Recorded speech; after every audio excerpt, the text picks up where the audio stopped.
आज हम topic discuss करें क्लास 10 से और जो चैप्टर लिया है वो अर्थमेटिक प्रोग्रेशन।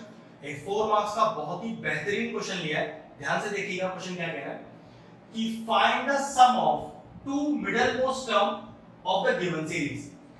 दो मिडल मोस्ट टर्म आएंगी, क्वेश्चन में लिखा है वाली बात कि टू मिडल मोस्ट टर्म, लेकिन आपको उन दोनों टर्म्स का सम चाहिए। अब सबसे पहले एक चीज का ध्यान रखना है मिडल मोस्ट टर्म निकालने के लिए कि आपकी सीरीज में कुल मिला के कितनी टर्म्स हैं। अब ऐसा तो क्वेश्चन में नहीं पता चल रहा कि टर्म्स कितनी है, तो ध्यान रखिएगा पहला कंसेप्ट ये है कि आपको ये पता करना है मिडल मोस्ट टर्म निकालने के लिए कि कुल कितनी सारी टर्म्स हैं आपके सीरीज में। तो उसके लिए क्या करें भाई, आपको सीरीज दी है तो पक्की बात फर्स्ट टर्म भी दे रखा है, कॉमन डिफरेंस भी दे रखा है और लास्ट टर्म भी दे रखा है। उस लास्ट टर्म के फॉर्मूले से पहले नंबर ऑफ टर्म्स n निकालते हैं, उसके बाद क्वेश्चन को आगे सॉल्व करेंगे। सबसे पहले सीरीज को सॉल्व कर लेते हैं। देखो यहाँ पर माइनस का 4/3, यहाँ माइनस का 1, यहाँ माइनस का 2/3 dot dot dot dot dot 3 4 12 plus 1 13, ये आ गया 13/3।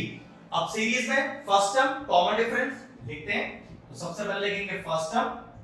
फर्स्ट टर्म को हम कौन से लेटर से डिनोट करते हैं, छोटे a से, ये हो गया माइनस का 4/3। फिर लिखेंगे कॉमन डिफरेंस जिसको डिनोट करते हैं छोटे d से। अब कॉमन डिफरेंस कैसे निकाला जाता है, किसी भी बाद वाली टर्म में से पहले वाली टर्म को माइनस करके, तो इसमें से इसे माइनस कर दो, इसमें से इसे माइनस कर दो, फर्क नहीं पड़ता, किसी को किससे भी कर सकते हैं। तो मैं इसमें से इसे माइनस कर रहा हूं, तो -1 में से माइनस किया जाएगा माइनस का 4/3, तो ये कितना आएगा -1 माइनस माइनस प्लस 4/3। एलसीएम लीजिए, 3 एलसीएम आ गया, तो 1 3 जा 3 इनटू ऊपर वाला न्यूमरेटर प्लस 3 1 जा 3 इनटू ऊपर वाला न्यूमरेटर, तो -3 प्लस 4/3। और मेरे पास कॉमन डिफरेंस कितना आया, कॉमन डिफरेंस आया 1/3। ध्यान रखिएगा एलसीएम लेने का तरीका जो आपको आता हो वैसे सॉल्व कर लेना। मेरा मेन मकसद फर्स्ट टर्म और कॉमन डिफरेंस निकालना था। लास्ट टाइम तो किसी सीरीज की आखिरी टर्म होती है तो वो डायरेक्टली दी हुई है, उसमें मुझे कुछ करने की जरूरत है नहीं। अब क्योंकि मेन एम तो अभी नंबर ऑफ टर्म्स निकालना है, तो यहाँ पर an का फॉर्मूला जानते हैं, nth टर्म का फॉर्मूला जिसको बोलते हैं a प्लस n-1d, जो कि दिया हुआ है 13/3। a निकाल चुका हूं, पुट करते हैं, d निकाल चुका हूं, पुट करते हैं। पक्की बात है n का वैल्यू निकल आएगा, तो चलो इंसर्ट करते हैं। तो a मुझे दिया हुआ है माइनस का 4/3, n तो मुझे फाइंड ही करना है और d का वैल्यू मैंने अभी निकाला था 1/3, दैट इज इक्वल टू 13/3। ये कितना हो गया, माइनस का 4/3 plus n-1/3 is equal to 13/3। Base same हो गया ना, तो फिर तो एलसीएम लेना बड़ा आसान है, 3 आ जाएगा सीधा और ऊपर का न्यूमरेटर डायरेक्टली ऐड हो जाएगा इज इक्वल टू 13/3। 3 से 3 कैंसिल हो गया, फिर हो गया माइनस का 5 प्लस का n इज इक्वल टू 13। अब -5 को उधर ले जाओ, तो n is equal to 13 plus 5 और ये आ गया आपके पास 18। अब जैसे पता चला कि n की वैल्यू तो इवन आ गई, तो अगर n की वैल्यू इवन है तो गारंटीड है यहाँ पर दो मिडल टर्म्स आएंगी। और फॉर्मूला क्या होता है, लिख देता हूं कि इफ n इज इवन तो मिडल टर्म कैसे निकाली जाएगी, या मिडल टर्म वाली दो टर्म्स कौन सी होंगी, n/2th और n/2 प्लस 1th। मतलब n 18 है ना, तो 18/2, what is 18/2, 18/2 is 9th term, तो 18/2 इज 9 प्लस 1 10th टर्म। और हमसे कह रहा है ये जो दोनों टर्म आएंगी उसका सम फाइंड करना है, तो सबसे पहले 9th टर्म निकालो।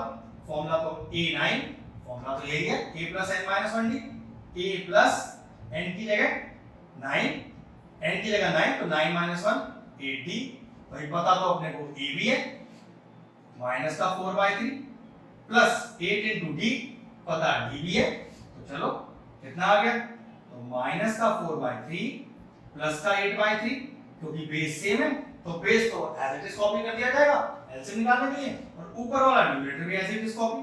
तो चेक करो कितना आ गया, आपके पास आ गया 4/3। कहने का मतलब है जो 9 टर्म आई वो आई 4/3। तो 10 टर्म निकालते हैं। 10 टर्म का formula a plus 10 - 1d, 10 - 1 is 9, a और d की वैल्यू से पुट करिए, तो a है अपने पास माइनस का 4/3 प्लस 9 into d का वैल्यू 1/3 ये हो गया माइनस का 4/3 प्लस 9/3, फिर से एलसीएम लीजिए, 3 एलसीएम आ गया, ये हो गया -4 plus 9 that is equal to 5/3।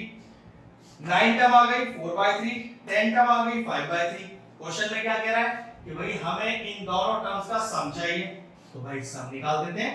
तो 9 टर्म का सम, तो 9 टर्म आ रही है 4/3, 10 टर्म आ रही है 5/3, जो कि कितनी हो गई देखो, फिर एलसीएम ले लेते हैं, बेस फिर सेम है तो डिनोमिनेटर तो एज इट इज आ गया, तो ऊपर का न्यूमरेटर भी एज इट इज कॉपी हो जाएगा, ये हो गया 9/3 दैट इज इक्वल टू 3। तो पता चला इस पर्टिकुलर सीरीज में क्योंकि n आपका इवन था जो कि आया 18, जिसकी वजह से दो मिडिल टर्म आपकी कौन कौन सी आई, 9th टर्म और 10th टर्म।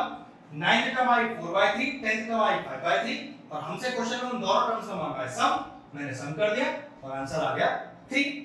अगर इस तरह के और इंटरेस्टिंग वीडियोस आप देखना चाहते हैं तो हमारे चैनल की प्लेलिस्ट में जाकर आप चेक कर सकते हैं। क्लास 10 के तकरीबन सारे चैप्टर के सारे इंपॉर्टेंट वीडियोस आपको वहां मिल जाएंगे, जाकर चेक कर लें। ये क्वेश्चन फिनिश हुआ, वीडियो फिनिश करते हैं।